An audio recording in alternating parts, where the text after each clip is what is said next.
मित्रों नमस्कार। दोस्तों, आज मैं आप सब लोगों को एक ऐसी कथा सुनाने जा रहा हूँ। उस कहानी का नाम है ब्राह्मण से बना घोड़ा। दोस्तों, कहानी इस प्रकार है कि एक नगर में एक पंडित जी रहते थे। बहुत ही ज्ञानी और धर्मात्मा पुरुष थे। उनका काम था प्रवचन करना, सत्यनारायण भगवान का कथा सुनाना, लोगों को अच्छी अच्छी बात बताना, लोगों को उपदेश देना। तमाम तरह के लोगों को उपदेश बांटा करते थे कि भाई माता पिता की सेवा करनी चाहिए, गौ की सेवा करनी चाहिए, गौ को पैर से नहीं छूना चाहिए। तमाम तरह की बातें लोगों के बीच में वो बताया करते थे लोगों को कि गौ पूजनीय है, माता पिता पूजनीय होते हैं।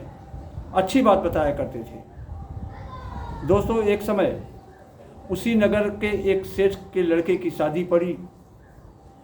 सेठ पंडित जी को विवाह करवाने के लिए आमंत्रित किया कि भाई हमारे बारात में आपको चलना है, हमारे लड़के की शादी है। पंडित जी बोले ठीक है। सेठ की बारात निकली, पंडित जी भी निकले साथ में। पैदल का ज़माना था, कुछ साइकिल से जा रहे थे तो कुछ अपने घोड़ी घोड़ा से जा रहे थे, कुछ बाराती पैदल जा रहे थे। तो रास्ते में एक नाला पड़ा। उस नाले में एक गऊ दलदल में फंसी थी। जब गऊ दलदल में फंसी थी तो सारे बाराती लोग एक पैर अपना गऊ के ऊपर रखते थे और एक पैर उस पार करके निकल जाते थे आराम से। इस तरह करके पूरी बाराती चली गई। लास्ट में बचे पंडित जी। तो पंडित जी ने भी सोचा कि सब बाराती तो चले गए इसी के ऊपर पैर रखते हुए, अब हमारी बस की बात तो नहीं, इसको निकाल लेना अकेले की बस की बात भाई। तो पंडित जी सोचे मैं क्यों लेट लपेटूँ, मैं क्यों देरी करूँ, कोई देखने वाला तो है नहीं। चारों तरफ पंडित जी अपना निगाह दौड़ाए फटाफट और उस गौ माता की पीठ पर अपना एक पैर रखा और दूसरा पैर उधर बढ़ा के क्रॉस कर गए, नाला को क्रॉस कर गए पंडित जी भी। दोस्तों, सबको तो साप नहीं दिया गौ माता, लेकिन तुरंत जो है वो गौ माता साप देती है कि यह ब्राह्मण सब तो अज्ञानी है, सब अज्ञानी है जितने लोग गए हैं। तू तो उनको उपदेश दिया करता था, अच्छी अच्छी बात बताया करता था, आज खुद तो अपने उपदेश को भूल गया और इतनी बड़ी गलती कर बैठा। मेरे पीठ के ऊपर मुझे निकालने के बजाय मेरे पीठ के ऊपर अपना पैर रख करके नदी क्रॉस कर गया। इसलिए मैं तुम्हें शाप देता हूँ कि जैसे दिन डूबेगा, सूर्य अस्त होगा, तो तेरा चेहरा, तेरा मुंह जो है घोड़े का हो जाएगा। भैया, जब वो ब्राह्मण सुना कि गौ माता मुझे श्राप दे दिया कि सूर्य अस्त होते ही हमारा रूप जो है वो मनुष्य से घोड़े का हो जाएगा, बहुत दुखी हुआ, बहुत घबराया कि बहुत गलत काम किया मैं। ना आते तो अच्छा था, वापस चले जाते, लेकिन गौ के ऊपर हमको पैर नहीं रखना चाहिए।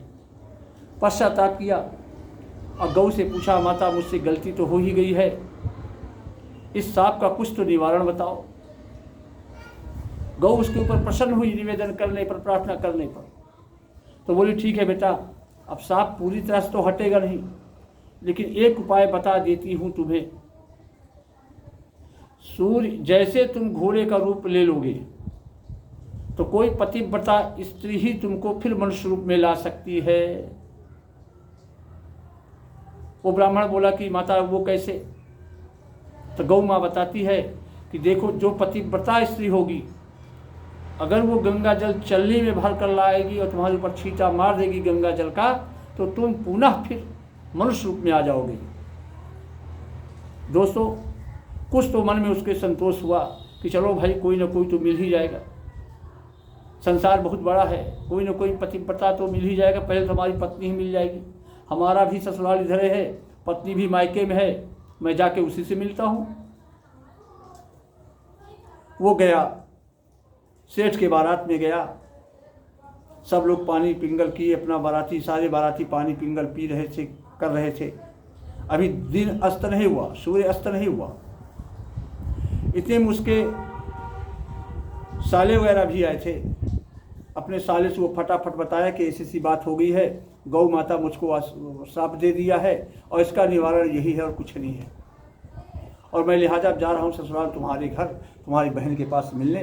तुम लोग अपना कारोबार देखो, उसके बाद देखते हैं क्या होता है। वो आया ससुराल। अब थोड़ा सा दिन रह गया सूर्य अस्त होने में। ससुराल आया, मुंह लटका के बैठ गया, किसी से कुछ कह नहीं पा रहा है, संकोच में, शर्मवश। अब कहे तो कहे क्या। सास आई, सास से मिला, ससुर आए, ससुर से मिला, लेकिन किसी से कुछ नहीं किया। थोड़ी देर में उसकी पत्नी आई। अब पत्नी को देखते ही उसने कहा कि देखो भाई, हमें प्यास लगे, एक गिलास पानी पिला दो। वो पानी लेने उधर गई उसकी पत्नी, और इधर सूर्य अस्त हो जाता है। वो चद्दर लेकर के और सीधे चारपाई पर लेट जाता है, चद्दर से अपना चेहरा ढक करके, चूंकि उसका चेहरा घोड़े का हो गया था। पत्नी आती है पानी लेकर के और उसको जगाती कि भाई लो पानी पियो। अब वो काहे के लिए उठे, शर्मवश उठ नहीं रहा है, चेहरा अपना ढका हुआ है चद्दर से। उसकी पत्नी चद्दर खींचती है तो देखती है कि पतिदेव हमारे घोड़े का रूप ले लिया। घबरा गई, हड़बड़ा गई, चिल्लाई।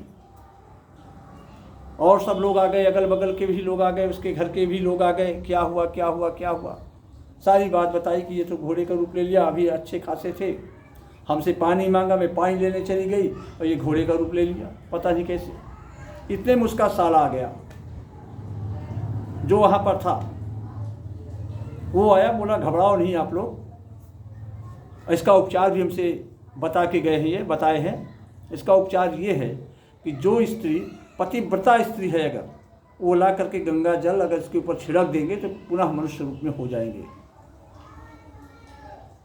दोस्तों, उसने अपने माँ को साइड में बुलाया और बोला, माँ, बहन से बोलो कि जाकर गंगा जल ले आए, पतिव्रता तो है ही है बहन।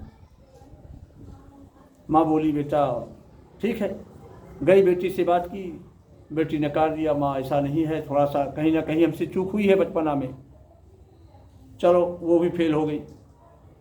अब उसके बाद दोस्तों, अपनी पत्नियों से वो कहा, जितने लोग घर में थे औरतें, सब कुछ ना कुछ दाग लगा ही था सारी स्त्रियों के ऊपर, कोई सही नहीं थी, इसलिए उसका उपचार नहीं हो पाया।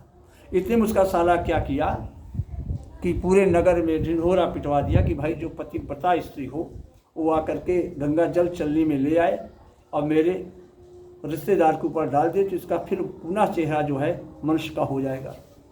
इतने में एक बेस्या जो है अपने छत से सारा कारनामा सुन रही थी, वो तुरंत नीचे आई, बोले ठीक है पंडित जी, मैं ले आती हूँ जल। अरे कहीं तुम क्या ले आओगी, जब साधारण स्त्रियाँ नहीं ले आ पा रही हैं जल, कुछ न कुछ उनके दामन में दाग लगा है, तो तुम तो बेस्या हो। कहने विश्वास कीजिए, मैं ही लेके आ सकती हूँ। ठीक है भाई, वो चलनी लेकर के आई, गंगा स्नान किया और माता जी से कहा कि हे माँ, पैसे के अलावा मेरा कोई दूसरा पति संसार में नहीं है, मैं सच कहती हूँ, पैसा ही मेरा परमेश्वर है, पैसा ही मेरा पति है। इसलिए अगर ये सत्य है, सत्यता है, तो हे माँ गंगा जल, हे माँ गंगा, तू मेरे चलनी में समाहित हो जा। जब इतना उसने सत्य सत्य कहा तो गंगा जल उसी में समाहित हो गया, उसमें आ गया, एक भी बूंद नहीं गिरा बाहर। वो वेश्या लेके आई, बड़ा सब लोग आश्चर्यजनक रह गए, सोचने लगे ये कैसे हो गया। वो गंगा जल उस मनुष्य के ऊपर, उस ब्राह्मण के ऊपर डाला गया, ब्राह्मण पुनः अपने मनुष्य रूप में आया।